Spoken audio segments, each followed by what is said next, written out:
Right then, so we're on to the special effect. Alright, so the broken glass effect here. Alright, that took a couple of days to dry. So I just thought I'd just wait until that completely and utterly gone quite solid. You can see, probably can see it on yours as well, that glue is pretty rock hard. Alright, so what we're now going to do is we're going to have a look at doing some fake blood. Alright, so that we can try and have it look, make it look like these pieces of broken glass or plastic in our monster. They're going to look like they're actually hurting the ends of the protein spikes, so almost like they're killing, alright, the protein spikes, which is what we want really, isn't it? So what I've done is I've done 3 different types of fake blood. I've done an edible one, which maybe isn't that great for the monster, but if it's the only option that you've got, then you could put the edible glue on and take a photograph of your monster. The reason why the edible glue may not be too good for your monster is because with it being food substances, obviously it's going to go mouldy. But I couldn't make fake blood without making edible fake blood, because it's amazing to put on cakes. At Halloween, it's absolutely incredible to kind of add to, you know, like I said last time, where you put the glue stick on your own skin for Halloween, and then you can put the plastic bits in. You can actually use this amazing edible glue edible blood to then make it look like the blood is oozing out, and it's all completely safe, so it's great. Alright, I've also made a PVA glue, PVA blood, using PVA glue and flour to thicken. Now, you can get PVA glue from your local supermarket, but the whole point of this monster is so that you're using things that you might already have at home. So then, if you have PVA glue at home, then that's perfect. And I've also made a glue stick fake blood. What I really, really like about the glue stick fake blood is that if you don't allow the glue stick to dissolve too much in the water, it's great because it's already lumpy, so you don't have to add the tissue to it, which is perfect, okay? You can substitute the paint that I've used with food colouring in either one of these that isn't edible. Obviously, don't substitute the edible food colouring with paint, otherwise your edible blood becomes non-edible, okay? So, I'll show you the 3 bloods.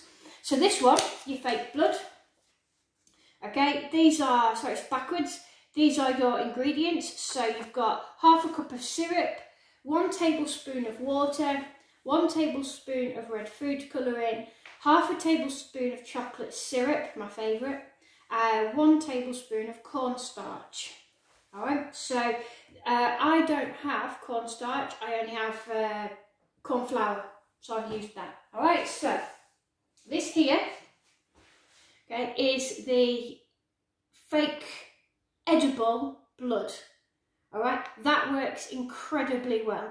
Now, if I was actually going to apply this to my monster today, then I would be including in there, so I would probably put a bit more flour in just to thicken that up. Although that does resemble blood, I think if we were going to put it on here, and maybe on yourself for Halloween, then that needs to be a bit thicker so it doesn't run off your skin. Alright, and just as a bit of a taste test, because it tastes great, so just a reminder, that's got syrup, water, so I used golden syrup. If you have treacle syrup, is it black treacle? Yeah, if you have black treacle, then that would be better because it'll actually darken it a bit. I've got red food colouring, chocolate syrup and corn flour. And it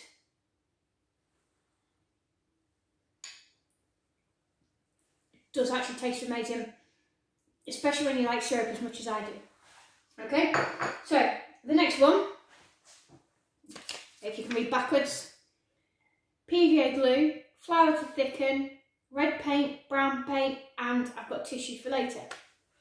Alright, this is not edible. Alright, this is here. Alright, so you can see there straight away that is a bit more gloopy. Now that's going to work really, really well on the monster because it is going to drip, it is going to represent blood, and I can put it on here. It's going to drip, so it's going to look really good. But you can see that the colours aren't quite as bright, because with food colouring it is bright, whereas this, look, you're edible.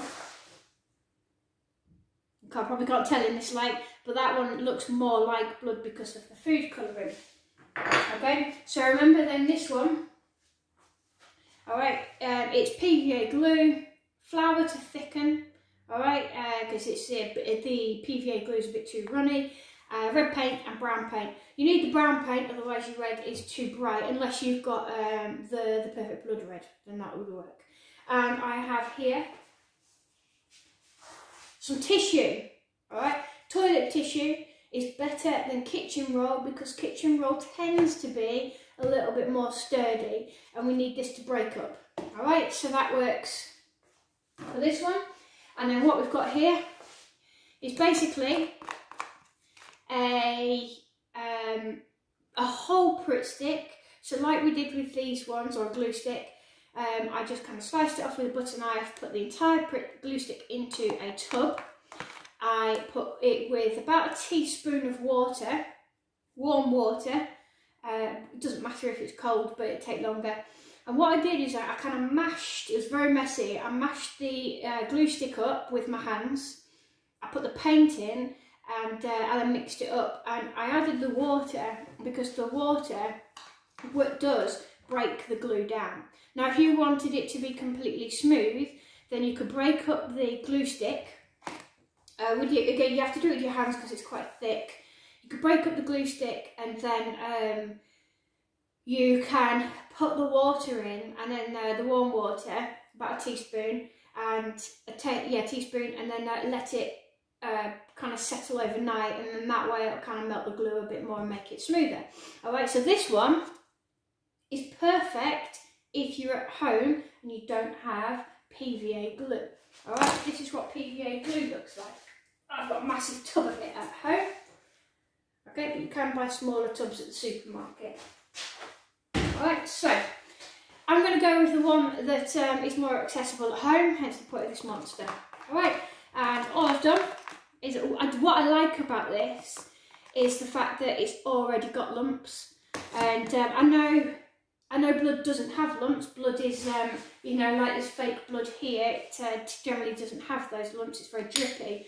But when I want the flesh, okay, I want the flesh to look as though it's kind of breaking apart with the glass. Alright, so all I'm going to do, okay, is a teaspoon at a time on each stem. Be very careful, trying not to get too much on the glass. Okay, you are going to have to use your fingers with this.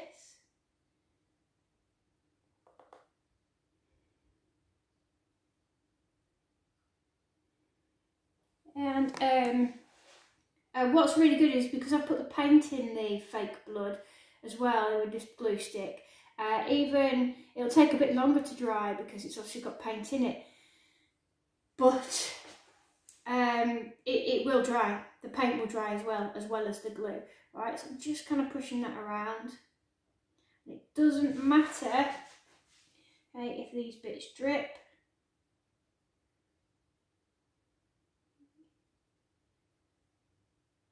Or some of you might be thinking, well, why don't we add, just basically use this PVA glue when we were doing the bottles, when we're putting the bottle glass in.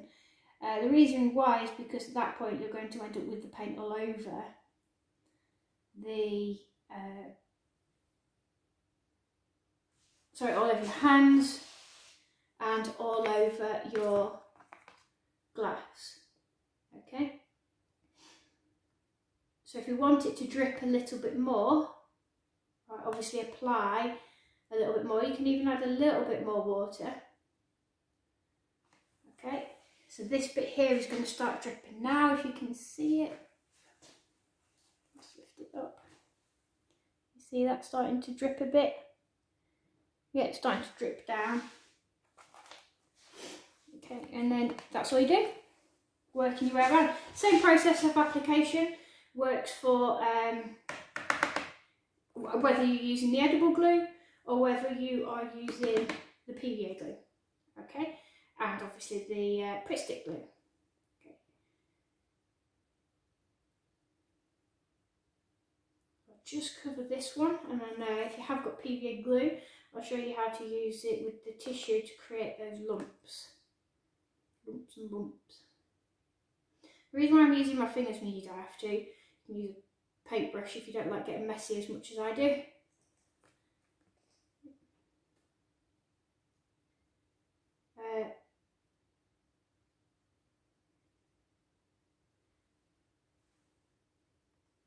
You do need it to be quite thick as you're applying it, because the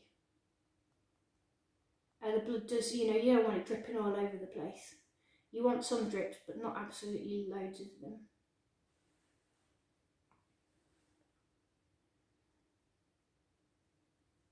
And if anyone has another way of, comes up with another way of using fake blood, then please do let me know. So just wash my hands.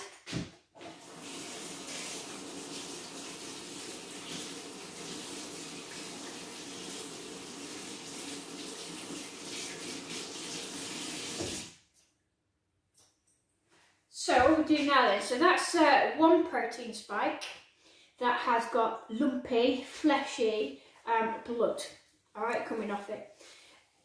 What I might do is, once that's completely dry, and that might take a little while, is then start to look at either some paint or even makeup to try and make that the difference in the shades, which would work quite well. Alright, so just put that to one side, and I'll quickly show you what to do with the PVA glue. I am not going to use the edible glue, edible blood, because I want to be able to take this to work and show students it when we get back to face-to-face learning, and obviously I can't do that if parts of the protein spikes have gone mouldy. Alright, so all we do is rip off our tissue. We're going to mix it in, okay, with PVA glue. The reason why we add water, the flour, as I've said, is because we need it to thicken up, otherwise PVA glue will just drip absolutely everywhere. Alright, now if you don't want lumps with your tissue, feel free, don't add lumps. Okay, so that does look like a bit of, you know, flesh that's come out of your body if unfortunately you've cut yourself, maybe, as bad as this monster has anyway. Okay, and all I'm going to do is basically put that over one of my protein spikes that's completely covered in PVA glue. There's a bit of corn flour there showing off. Right, push it around so you're creating fleshy lumps. Right, so I'm just kind of pushing it in, then just put that over exactly the same as the glue stick, just this time we've put some tissue in to add even more texture. Okay, so you can see there it's dripping already.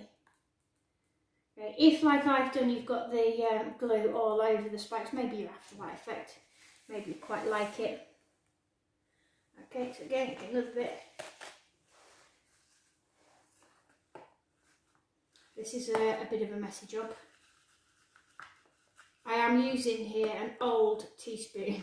Please don't use a teaspoon that's in your parents' cutlery tray. We don't want that. Okay, so I'm just making sure that the tissue has got PVA glue in it pretty much all the way through. So that was broken up perfectly. All right, really good. So I'll pick it up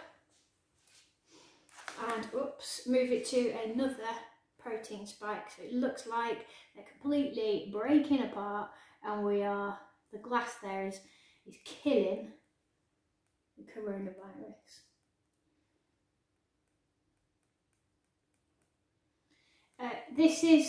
The PVA glue works as a Halloween bloody makeup effect, but I wouldn't suggest, especially with the tissue, I wouldn't suggest that it's ideal unless you do check that you've got no allergies to whatever is inside the PVA glue. I personally stick with the edible glue and adding tissue. Obviously, it's no longer edible if you put tissue in it. I guess you could always get rice paper, edible rice paper, add that to it. Okay. Alright, and that's it. You just keep covering up each protein spike with fake blood. Obviously, you could purchase your own fake blood, actual, supermarket fake blood, and see whether that works with it. But use stuff at home if you can. Right, enjoy. Tomorrow we will be doing Vaseline and flour to add to this part of the coronavirus that is going to just ooze outwards. Alright, these probably won't quite be dry when I do that. Have a lovely weekend. Bye bye.